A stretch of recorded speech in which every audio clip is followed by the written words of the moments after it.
Vinay Yadav, welcome back to my YouTube channel maths agenda. आज हम लोग पढ़ने वाले हैं एक्सरसाइज 1.8 मैथमेटिकल लॉजिक 12 स्टैंडर्ड का एक्सरसाइज 1.8। अब 1 पॉइंट एक्सरसाइज में बेसिकली है क्या, 1 पॉइंट एक्सरसाइज में हम लोग को पढ़ना negation, how can we convert the given sentence in negation, चाहे नेगेशन में कन्वर्ट करना, चाहे वेदर इट इज सिंबॉलिक और whether it is verbal form. उसके बाद हम लोग को देखना है कॉन्वर्स, इनवर्स, कॉन्ट्रापोजिटिव, तो हम लोग सब देखेंगे। तो एक्सरसाइज में बहुत सारे हम लोग को इंफॉर्मेशन गैदर करना पड़ेगा, तो इसलिए स्टार्टिंग में ही मैं वीडियो को स्टार्टिंग में ही प्लीज जरा ध्यान से देखना। अगर स्टार्टिंग का आप नहीं देखेंगे एक्सरसाइज में पढ़ाते टाइम, एक्सरसाइज सीधा पढ़ा दूंगा, जितना मैं इंफॉर्मेशन दूंगा वही उसी को यूज करके आपको पूरा एक्सरसाइज सॉल्व करना। जैसे पहला क्वेश्चन है नेगेशन। नेगेशन कैसे देखते हैं आज मैं आपको बताता हूँ। नेगेशन का मैंने यहाँ पे ऑलरेडी टेबल ड्रॉ किया हुआ है कि नेगेशन कैसे करने का। देखो अभी थोड़ा सा समझ लो, थोड़ा सा बाय हार्ट कर लो, थोड़ा सा समझ लो, आगे चल के हम लोग सीधा एक्सरसाइज में जब स्टार्ट करेंगे तो आपको अगर ये याद रहेगा तो आप बहुत रिलेट करेंगे उससे। इधर देखो, कभी भी अगर आपको सेंटेंस में ऑल लिखा है, ऑल ध्यान देना, अगर कभी भी सेंटेंस में ऑल लिखा है ऑल, तो उसके बदले हम लोग को लिखना है सम। याद रहेगा ना, सेंटेंस में ऑल के लिए सम लिखना है, तो सम के लिए ऑल, ये वाइस वर्सा है, सबको जो भी आंसर लिख रहा हूं वो वाइस वर्सा है सबके लिए। मतलब जब भी आपके क्वेश्चन में नेगेशन करना है तो जब ऑल लिखा रहेगा तो ऑल के बदले आपको क्या लिखना है, सम। तो अगर सम लिखा रहेगा तो क्या लिखना है, ऑल। याद रखना वाइस वर्सा है, ऑल के लिए सम तो सम के लिए ऑल। याद रखना ऑल के लिए सम, सम के लिए ऑल। बोलो बाय हार्ट भी कर लो, ऐसा होना चाहिए। ये टेबल कंप्लीट होते होते आपको बाय हार्ट होना चाहिए, बाद में इसको कॉपी भी कर लेना आगे के लिए कभी, क्योंकि ये बहुत टाइम तक आपको स्टोर करके रखना है अपने माइंड में। लेकिन इतना याद रखना ऑल के लिए सम तो सम के लिए ऑल। अब देखो सेकंड वन क्या है, फॉर एवरी। क्या है, फॉर एवरी। फॉर एवरी में क्या लिखना है, यहाँ पे देयर एग्जिस्ट, देयर एग्जिस्ट। याद रखना फॉर एवरी के लिए देयर एग्जिस्ट, तो देयर एग्जिस्ट के लिए फॉर एवरी। इसका मतलब ये तो वर्ड वर्बल है, फॉर एवरी ऐसा होता है, जहां ऐसा सिंबल रहेगा उल्टा ए एन, मतलब ए उल्टा एन किसके लिए, फॉर एवरी के लिए, वहां पे आप लिख देना। समझ गए ना, इसमें कुछ भी आ सकता है, एक्स हो सकता है, कुछ भी। आ जाओ फिर से मैं आपको दो स्टार्टिंग में समझा देता हूं। इसमें मैंने बताया जहां पे ऑल लिखा रहेगा, नेगेशन मतलब उसका उल्टा, ऑल मतलब सब, तो सम मतलब थोड़ा, तो ऑल के लिए सम, सम के लिए ऑल। याद रखना, ये याद मत करके चलना ऑल के लिए सम लिखना है, तो सम के लिए क्या लिखना है, ऑल के लिए सम तो सम के लिए ऑल। याद रखना। सेकेंड, फॉर एवरी के लिए देयर एग्जिस्ट आपको लिखना है, फॉर एवरी के लिए क्या लिखना है, देयर एग्जिस्ट। याद रखना ये उसी का सिंबॉलिक फॉर्म है, for all value of n, for all value of, इसको सिंबॉलिक फॉर्म में अगर पढ़ना है तो मैं क्या पढ़ूंगा, for all value of n there existence. समझ गए ना, मतलब ए जहां पे ए लिखा रहेगा उल्टा वाला ए, मतलब for all value, for all value quantifier है, जहां पे ए लिखा रहेगा वहां पे आपको उल्टा वाला ई लिखना है। समझ गए ना, ऑल के लिए सम, फॉर एवरी के लिए देयर एग्जिस्ट, और ऑल वैल्यू ऑफ एन के लिए देयर एग्जिस्ट ई, और वाइस वर्सा उसका अपोजिट भी है। अब आ जाओ, अब आगे चलते हैं। ये एंड है, एंड के बदले लिखना है और। याद रखना एंड के लिए क्या लिखना है, और, तो इसका मतलब वाइस वर्सा, एंड के बदले और के बदले एंड। थोड़ा आपको डुअल जैसा लगेगा, डुअल जैसा, तो थोड़ा कंफ्यूजन भी हो सकता है, लेकिन इतना याद कर लेना डुअल में कुछ था ही नहीं। डुअल में एंड के बदले और के बदले एंड, टी के बदले सी के बदले टी, बस। और कहीं पे कुछ चेंजेस नहीं थे, इसमें काफी चेंजेस है, इसलिए जरा इस पे ध्यान देना।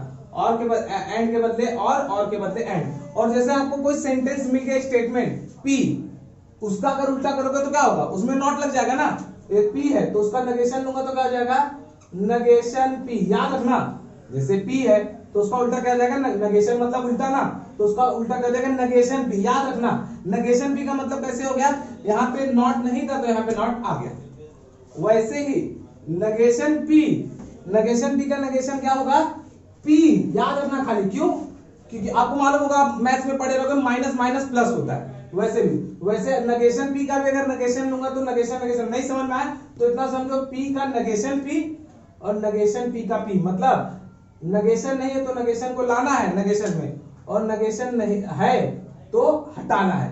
ये मैंने P के लिए लिखा है, Q के लिए भी है सेम, आपको मैंने थोड़ा सा आइडिया दे दिया। अब देखो ये जितना मैंने ऊपर बताया उसी को यूज करके नीचे का हम लोग थोड़ा सा प्रैक्टिस, इसको करना जरूरी नहीं था, अगर आपको इतना आ गया तो आप इसमें आगे सॉल्व कर सकते हो, लेकिन हम लोग थोड़ा सा इसको भी करेंगे, लेकिन इसको स्टार्ट करने के पहले हम लोग ऊपर का एक बार थोड़ा सा देख लेते हैं। मैंने आपको क्या बताया, नेगेशन एक्सरसाइज बेसिकली हम लोग अभी एक बेस बिल्डअप कर रहे हैं फॉर नेगेशन। मैंने आपको क्या बताया, ऑल के बदले क्या लिखना है, सम, ऑल के बदले सम, सम के बदले ऑल, ऑल के बदले सम, सम के बदले ऑल। और फिर मैंने सेकंड वन क्या बोला था, जहां लिखा रहेगा फॉर एवरी के लिए लिखना है देयर एग्जिस्ट, फॉर एवरी के लिए देयर एग्जिस्ट, देयर एग्जिस्ट के लिए फॉर एवरी, या फिर तो सिंबॉलिक फॉर्म में होगा तो सिंबॉलिक फॉर्म में ऐसा लिखता है, क्वांटिफायर फॉर्म, ये देखो क्वांटिफायर था, मतलब ये क्या है, for all value of n, for all value of n रहेगा तो लिखना देयर एग्जिस्ट n, उल्टा, मतलब a के बदले उल्टा, a के बदले उल्टा ही, समझ गए ना। तो इसके लिए इसको लिखना, इसके लिए इसको लिखना, जहां एंड रहेगा वहां पे और लिखना है, जहां पे एंड रहेगा वहां पे और जहां पे और रहेगा वहां पे एंड, उल्टा। p के लिए नेगेशन p, नेगेशन के लिए p। अब आ जाओ यहाँ पे देखते, देखो यहाँ पे लिखा p और q, तो देखो p और q है ना, तो मैंने आपको ऑलरेडी बताया जो p है और q है उनके पास नेगेशन साइन है क्या, p के पास नेगेशन है नहीं, q के पास नेगेशन है नहीं, तो क्या होगा, p हो जाएगा नेगेशन p, याद रखना p हो जाएगा नेगेशन, ले रहा हूं ना, p हो जाएगा नेगेशन p, q हो जाएगा नेगेशन q, और ये जो और है ये हो जाएगा एंड, समझ गए।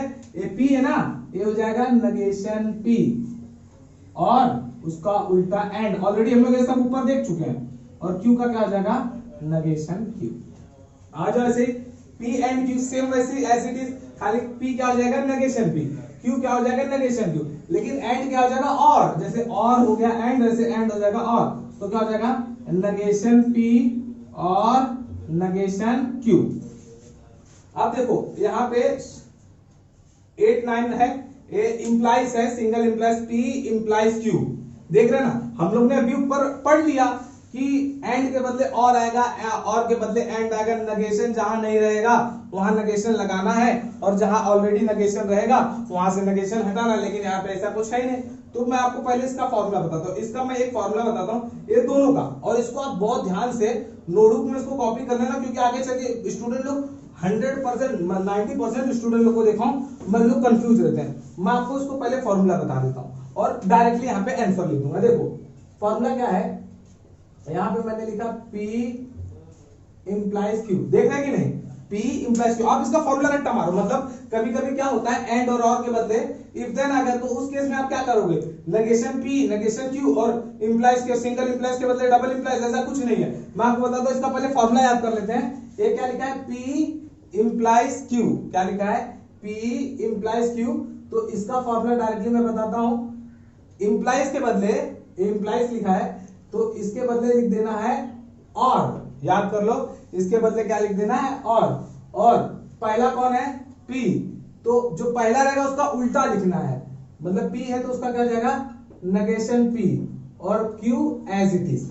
समझ गए, नहीं समझ गए तो फिर बताता हूं। यहाँ पे A है P इंप्लाइज Q, तो याद रखना इंप्लाइज के बदले लाने का और, इंप्लाइज के बदले क्या लिखने का और सेकंड वाला जिसकी तरफ डायरेक्शन है वो as it is copy, Q है तो Q ही, लेकिन जो फर्स्ट वाला है वो चेंज हो जाएगा, मतलब ये P रहेगा तो नेगेशन P, अगर बाई चांस नेगेशन P होता तो P हो जाता। समझ गए, मतलब ये पहला वाला का नेगेशन, फर्स्ट वाले का नेगेशन, सेकंड वाला एज इट इज, बीच में और, याद कर लो, पहला वाला नेगेशन, सेकंड वाला एज इट इज, बीच में और, यही इसका फॉर्मूला है। अगर आप इसी फॉर्मूले के हिसाब से अगर आपको अब इसका नेगेशन लिखना है तो आपको इसको लिखना पड़ेगा, इसका ही उल्टा आप यहाँ पे लिख दो, इसका नेगेशन हो जाएगा। समझ गए, तो अभी कभी क्वेश्चन में आता है तो आपको फॉर्मूला यूज करना पड़ेगा। आ जाओ, पहला कौन है, नेगेशन भी, मैंने बोला नेगेशन में क्या होता है, नॉट नहीं रहता तो हम लोग लिखते हैं, जैसे ऑलरेडी हम लोग लिखे, और नॉट है तो हटाते हैं। पहले देखो क्या लिखा है, negation P,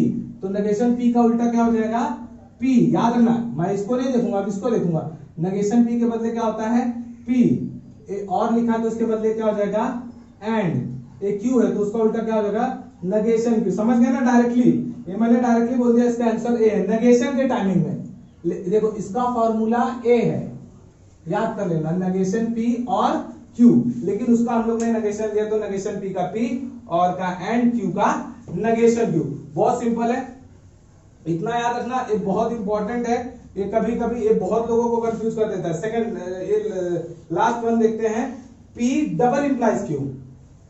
P double implies Q, इसको कैसे सॉल्व करेंगे मैं आपको बताता हूं। पहले मैं यहाँ पे इसको आपको फॉर्मूला, और ये फॉर्मूला प्लीज कॉपी कर लेना टेक्स्ट बुक में, ऐसी जगह पे लिखना जहां पे आगे आप इसको आपको मिल जाए। P डबल इंप्लाइज Q, देख रहे हैं P डबल इंप्लाइज Q में क्या करना है, देखो एरो किसकी तरफ है, P के तरफ है कि Q की तरफ है, एरो किसकी तरफ है, P के साइड भी है Q के साइड भी। तो क्या करने का इसका फॉर्मूला है, एक बार फर्स्ट पहले बनेगा P इंप्लाइज Q, मतलब इसमें एरो किसकी साइड आ गया, Q के साइड,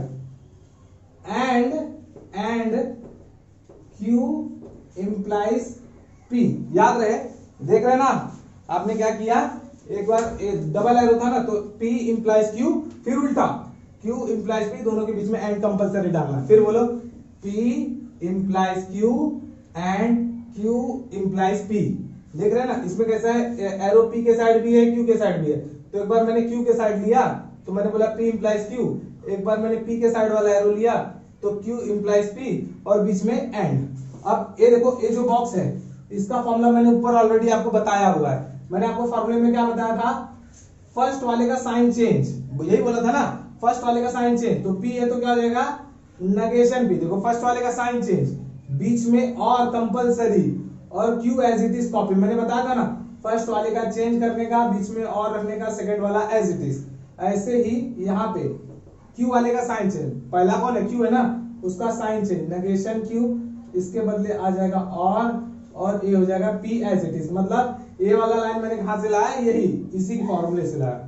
देख रहे हैं ना, आपको अगर अब इसका नेगेशन लिखना है, क्योंकि हम लोग नेगेशन में हम लोग ने ये जाना था एंड के बदले और होता है, और के बदले एंड होता है, और के बदले सम के बदले और, लेकिन हम लोग ने ये नहीं पढ़ा था कि सिंगल इंप्लाइज के बदले डबल इंप्लाइज, डबल इंप्लाइज के बदले सिंगल इंप्लाइज। तो इसका फॉर्मूला पहले इसको भी, मतलब इफ देन है, मतलब ये सिंगल इंप्लाइज है डबल इंप्लाइज है, अगर ऐसा है तो आपको पहले उसको एंड और के फॉर्म में कन्वर्ट करना पड़ेगा। अब देखो ये आ गया ना, अब मुझे उसका नेगेशन लिखना है तो मैं क्या करूंगा, एज इट इज कॉपी कर लेता हूं, ये जो वैल्यू है इसी को एज इट इज, आप थोड़ा आपको समझने के लिए मैंने ऑलरेडी इसको सॉल्व करके दिया कि एक बार Q के पास, एक बार P के पास एरो, दोनों के बीच में एंड, इसमें इसी का फॉर्मूला लगा देना है। अब इसको कैसे, देखो एक एक बॉक्स कॉपी करता, ये क्या लिखा है, नेगेशन P, नेगेशन मतलब उल्टा, नेगेशन P है ना, तो मैं लिखूंगा P, ये क्या लिखा है और, तो मैं लिखूंगा एंड, ये क्या लिखा है Q, मैं लिखूंगा नेगेशन Q, ये क्या लिखा है एंड और नेगेशन Q को क्या लिखेंगे Q, और को एंड, P को नेगेशन P। आप बेस्ट पार्ट है कि आप इसको बाय हार्ट कर लेना, अरे टेबल बहुत इजी है, मेरे हिसाब से आपको पढ़ाते पढ़ाते समझ में आ गया होगा। ये जितना कॉन्सेप्ट नेगेशन के लिए मुझे देना था मैंने दे दिया है, आप इसका स्क्रीनशॉट लेके कॉपी करो। अब इसके बाद एक और कॉन्सेप्ट बचा है हम लोग का, for converse, inverse and contrapositive. वो करने के बाद this is an introduction lecture for exercise 1.8, क्योंकि उसका मैंने बताया बहुत सारे नॉलेज बिल्डअप करने के बाद वो सॉल्व होता है। तो आप इसको कॉपी करो, स्क्रीनशॉट ले लो और इसको अच्छे से समझ लो, बहुत important exam point of view. अब इसके बाद इसी एक्सरसाइज में कॉन्ट्रा पॉजिटिव, कॉन्वर्स, इनवर्स है, मैं उसका भी कॉन्सेप्ट समझाता हूं, फिर एक्सरसाइज स्टार्ट करेंगे। अब हम लोग देखते हैं एक्सरसाइज का सेकंड कॉन्सेप्ट। अभी हम लोग ने देखा नेगेशन, अब एक्सरसाइज में सेकंड चीज पूछा गया है converse, inverse, Contra positive. Converse, inverse, Contra positive होता क्या है, देखो मैं एक स्टेटमेंट कंसीडर कर लेता हूं, P इंप्लाइज Q, एक मैं कंडीशनल स्टेटमेंट मैंने कंसीडर कर लिया, P इंप्लाइज Q। अब देखते हैं उसका कॉन्वर्स क्या होगा, कॉन्वर्स उसका होगा Q इंप्लाइज P, मतलब P इंप्लाइज Q का क्या हो जाएगा, Q इंप्लाइज P। इसका मतलब P के जगह पे Q, Q के जगह पे P। अब सेकंड इनवर्स, इनवर्स का क्या होगा, इनवर्स में क्या होगा, ये एज इट इज अपनी जगह पे रहेगा, लेकिन ये P इंप्लाइज Q है तो P अपनी जगह पे रहेगा, Q अपनी जगह पे रहेगा, लेकिन दोनों में नेगेशन लग जाएगा ना। इनवर्स मतलब उल्टा होता है, इनवर्स है ना उल्टा, तो क्या होगा, P की जगह पे negation P implies negation Q, और कॉन्ट्रा पॉजिटिव में क्या होगा, कॉन्ट्रा पॉजिटिव में पोजीशन भी चेंज हो जाएगा प्लस दोनों में नेगेशन भी लग जाएगा, मतलब P इंप्लाइज Q है ना, तो Q इंप्लाइज P हो जाएगा, लेकिन उसमें दोनों जगह नेगेशन हो जाएगा, मतलब negation Q implies negation P। अब मैं आपको एक बार में बता देता हूं, मैंने एक लॉजिकल स्टेटमेंट कंसिडर किया, कौन सा, P इंप्लाइज Q, तो उसका कॉन्वर्स क्या हो जाएगा, इंटरचेंज। कॉन्वर्स मतलब इंटरचेंज ऑफ स्टेटमेंट, P की जगह पे Q, Q की जगह पे P, तो क्या हो जाएगा, Q implies P। Second inverse है, इनवर्स में क्या होगा, P अपनी जगह पे रहेगा, Q अपनी जगह पे रहेगा, लेकिन दोनों में लग जाएगा नेगेशन। देखो negation P implies negation Q। Contra positive में क्या होगा, पोजीशन भी चेंज होगा, मतलब P की जगह पे Q भी आ जाएगा, Q की जगह पे P भी आ जाएगा, लेकिन दोनों में नेगेशन भी लग जाएगा। तो देखो negation Q implies negation P, आपको समझ में आ गया होगा। अब हम लोग एक छोटा सा एग्जांपल ले लेते हैं, मैंने यहाँ पे स्टेटमेंट ऑलरेडी लिखा हुआ है, if question paper is easy then Pappu will pass. अगर आपका क्वेश्चन पेपर इजी रहेगा तो पप्पू इजीली पास हो जाएगा, पप्पू इजीली पास होता नहीं है, क्वेश्चन पेपर जब इजी रहेगा तभी पप्पू पास होगा। तो हम लोग को इसमें फाइंड आउट करना है P कौन है, Q कौन है। आपको मैं डायरेक्टली बताता हूँ, इफ और देन के बीच में जो रहता है वो P रहता है। देखो इफ एंड देन के बीच में कौन है, क्वेश्चन पेपर इज इजी, ये आपका P रहेगा। इफ एंड देन के बीच वाला P रहता है और देन के बाद वाला Q रहता है, समझ गए ना। अब देखो इसका कॉन्वर्स करना है, कॉन्वर्स करना है तो क्या हो गया, कॉन्वर्स में P की जगह पे Q, Q की जगह पे P, तो मैं कैसे लिखूंगा, मैं पहले लिखूंगा इफ, और पहले मैं क्या लिखूंगा इस बार कॉन्वर्स में Q, पहले Q है ना, तो मैं बोलूंगा Pappu will pass, if Pappu will pass then P कौन है, question paper is easy, question paper is easy. अब इनवर्स में क्या होगा, P एज इट इज रहेगा, Q एज इट इज रहेगा अपनी अपनी जगह पे, खाली दोनों में नेगेशन लग जाएगा, मतलब दोनों में नॉट लाना है। तो क्या हो जाएगा, if question paper is, negation लाना है नॉट इजी, तो हो जाएगा if question paper is not easy then Pappu will not pass. क्या होगा, इफ क्वेश्चन पेपर, नेगेशन है ना, तो is not easy then Pappu will not pass, Pappu will not pass. और कॉन्ट्रा पॉजिटिव में क्या होगा, Q, P की जगह पे Q आ जाएगा, Q की जगह पे P आ जाएगा, और लेकिन दोनों में नेगेशन लग जाएगा, तो क्या हो जाएगा, देखो इफ पहले क्या लिखना है, नेगेशन Q क्या है, पप्पू विल पास, तो उसका नेगेशन Q क्या हो जाएगा, Pappu will not pass then question paper is not easy. Q लिखना है ना, नेगेशन P लिखना है ना, तो P क्या है, क्वेश्चन पेपर इज इजी, वो क्या हो जाएगा, question paper is not easy. आपको समझ में आ गया होगा कॉन्वर्स, इनवर्स, कॉन्ट्रा पॉजिटिव क्या होता है। आखिरी बार बता देता हूँ, कॉन्वर्स में क्या होता है, P की जगह पे Q, Q की जगह पे P। इनवर्स में क्या होता है, P and Q as it is, दोनों में नेगेशन। और कॉन्ट्रा पॉजिटिव में क्या होता है, P की जगह पे Q, Q की जगह पे P, और दोनों में नेगेशन। मैंने आपको एज सिंबॉलिक फॉर्म भी समझा दिया है, सिंबॉलिक फॉर्म भी समझा दिया है, और स्टेटमेंट वाइज भी मैंने एक लेके बता दिया है। आप इसका स्क्रीनशॉट ले लो और इसको कॉपी करो, और हम लोग अब एक्सरसाइज पे चलते हैं।